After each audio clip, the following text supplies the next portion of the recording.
रिहा करो, रिहा करो।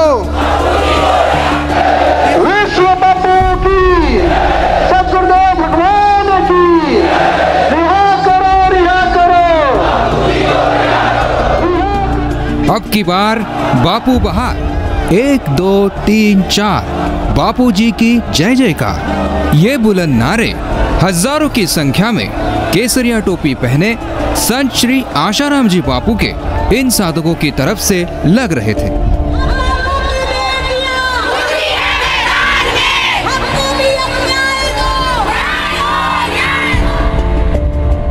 12 से 15 मई तक इन हजारों साधकों ने दिल्ली की इस जंतर मंतर की सड़कों पर विशाल सत्याग्रह किया।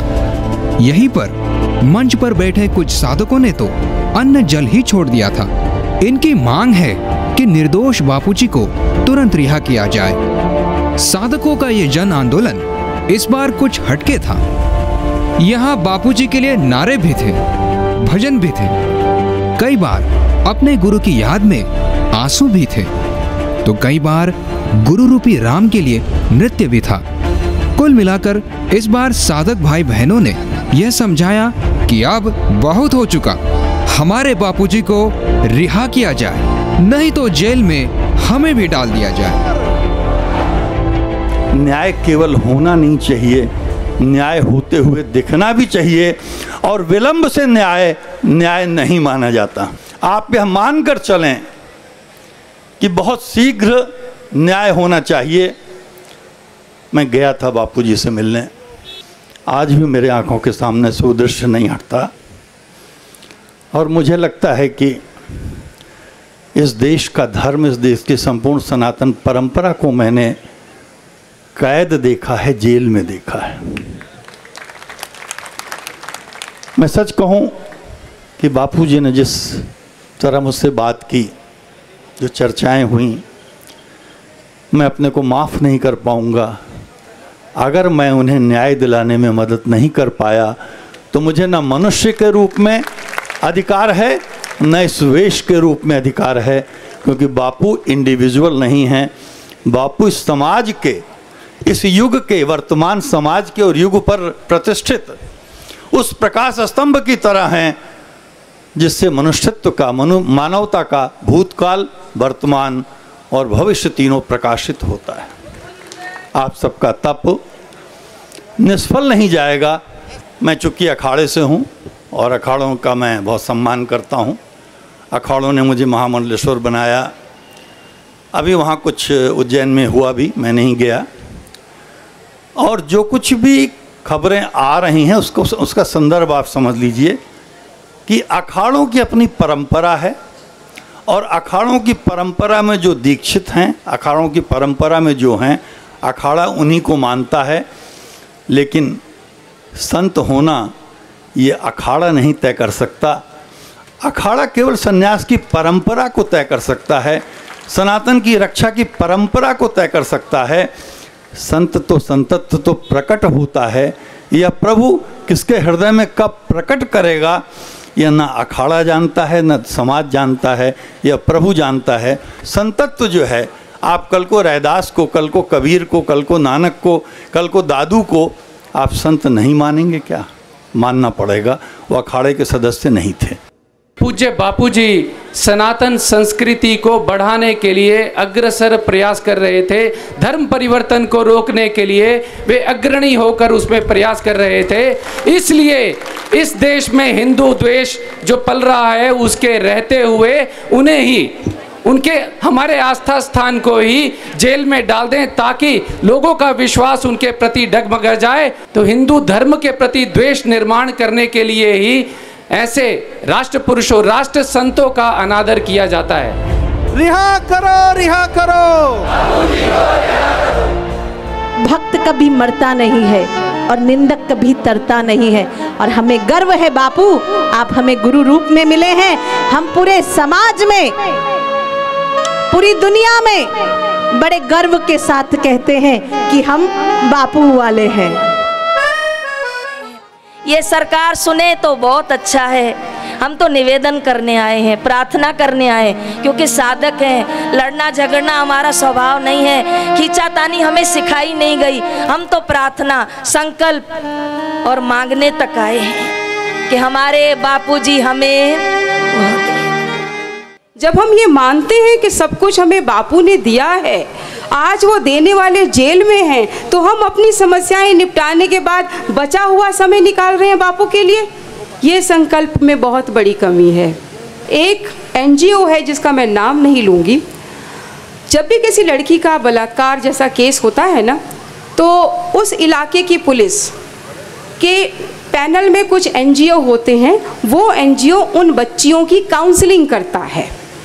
तो दिल्ली पुलिस के पैनल में भी कुछ एनजीओ हैं जो उन बच्चियों की काउंसलिंग करते हैं। उस लड़की की काउंसलिंग जिस एनजीओ ने की है, वो एनजीओ दिल्ली पुलिस के पैनल में है ही नहीं। क्या ये षड्यंत्र मीडिया को दिखा नहीं, या उसने देखना नहीं चाहा?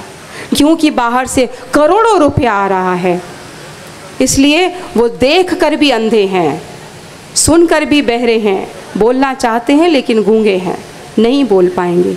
उनसे जिसने बुलवाना है, जो बुलवाना है वो चल रहा है, वो बोला जा रहा है। संत के सम्मान के लिए हमने कभी पैसे खर्चे नहीं, लेकिन संत का अपमान करने वालों ने करोड़ों रुपया पानी की तरह बहाया है। और पैसा बोलता है, ये मानना पड़ेगा कि पैसा बोलता है। आप पैसा देके किसी से भी कुछ भी बुलवा सकते हैं। वो सरफिरा पार्लियामेंट में जो जाता है एमपी, वो बार बार इसीलिए बोल रहा है ताकि मीडिया की नज़र में वो हीरो बन जाए, और जो मीडिया की नज़र में हीरो बन जाता है वो कुर्सी तक पहुंचता है। ये अलग बात है कि कुर्सी पलटा भी देती है उसको, ये बात उसे समझ में शायद नहीं आ रही है, बाद में आएगी जब प्रकृति उससे जवाब मांगेगी, अच्छे से आ जाएगी। अब वो समय आ गया है कि बापूजी अब हमारे संकल्पों से, अपनी कृपा से हमारे बीच में होंगे, और उसी महासंकल्प को लेकर के हम सब लोग यहाँ जंतर मंतर पर जुटे हुए हैं। सुबह से शाम तक साधक भूखे प्यासे अपना जन आंदोलन चलाते रहे। शाम को पूर्णाहुति के बाद ही जल ग्रहण करते थे। इन साधकों की तपस्या देख प्रकृति भी हिल उठी थी। 15 मई 2016 अब साधकों का ये सैलाब पूरे आत्मबल से जेल भरने चल पड़ा। बहनें आगे थी और साधक भाई पीछे। दिल्ली के पार्लियामेंट स्ट्रीट की इन सड़कों पर पांव तक रखने की जगह नहीं बची थी। थोड़ी ही देर में पार्लियामेंट थाने की जेल साधकों से खचाखच भर गई थी। हरिओम, ये हजारों साधक आज इकट्ठा हुए पार्लियामेंट स्ट्रीट की जेल में। इन्होंने जेल भरो आंदोलन किया है। 4 दिन से इनकी प्लानिंग थी कि हम जेल भरो आंदोलन करेंगे, जब तक हमें हमारे बापू नहीं मिल जाते हम जेल में ही रहेंगे। इन लोगों ने, सारे हजारों साधकों ने ये जेल को भर दिया है। अब जगह नहीं है और कुछ साधक सड़क पे हैं, कुछ बाहर हैं, कुछ रास्ते में हैं। उन सबका यही कहना है कि जब तक हमारे निर्दोष बापू हमें नहीं मिल जाते हम यहाँ से हिलने वाले नहीं हैं। कुछ साधक सड़क के बाहर खड़े थे, कुछ साधक दूर दूर तक पेड़ों के नीचे भी खड़े थे। साधिकाएं नारा दे रही थी।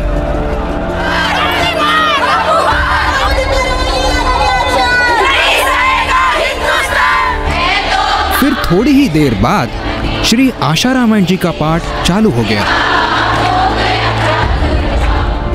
शांतिपूर्वक चल रहे इस आंदोलन में कई जगह से साधक आए हुए थे। कहाँ से आए आप? औरंगाबाद, महाराष्ट्र। क्यों आए हैं? बापू जी के लिए आए। बापू ने जीवन बदल दिया हमारा। हम बापू के लिए कुछ नहीं कर सके, इसका अफसोस होता है, इसलिए आए सत्याग्रह में कि इतने दिन हो गए बापू को क्यों नहीं छोड़ा जा रहा। क्या करोगे अब? बापू के लिए यहाँ बैठे हम, जब तक बापू को छोड़ेंगे नहीं तब तक नहीं हटेंगे। तो लोगों को ये पीड़ा है कि बापूजी हमारे जेल में बैठे हैं और हम अपने घरों में स्वतंत्र कार्य कर रहे हैं। मैं दुबई से आया। बापू को एक तो छोड़ो, नहीं तो हमको भी जोधपुर जेल में बंद कर दो, लगे तो सब लोगों को। शाम होते होते प्रशासन की तरफ से एक प्रस्ताव था कि हमें 15 दिन का समय दिया जाए। साधक हैरान थे, लगभग 3 साल का समय तो दे ही दिया, फिर 15 दिन में क्या कर लेंगे। कुछ साधक भाई बहन इस जेल से प्रस्थान कर गए और कुछ यहीं रह गए। आधी रात को पुलिस प्रशासन ने जेल में बैठे इन साधकों पर कहर बरपाया। जम के लाठियां भांजी गई। उन कहर बरपाने वालों को न तो गर्भवती महिलाएं दिखी, न ही नन्ही बच्चियां और न ही शरीर से कमजोर लोग दिखे। पुलिस का जैसे मन हुआ वैसे पीटा। चोट खाए साधकों को अस्पताल पहुंचाया गया और मीडिया में खबर चलवाई गई कि आंदोलनकारियों ने पुलिस को पीटा है, पुलिस की गाड़ी तोड़ी है। इस अंधेरी रात में यहाँ सच में क्या हुआ, ये भले ही किसी ने नहीं देखा हो, मगर दुनिया को दृष्टि देने वाले उस विधाता ने हर सच देखा है। वो विधाता जब अपनी लाठी उठाएगा तो अच्छे अच्छों की लाठियां अपने आप टूटनी शुरू हो जाएगी, क्योंकि ये दुनिया जानती है कि एक बेकसूर संत को लगभग 3 साल से बेवजह ही बंद किया गया है।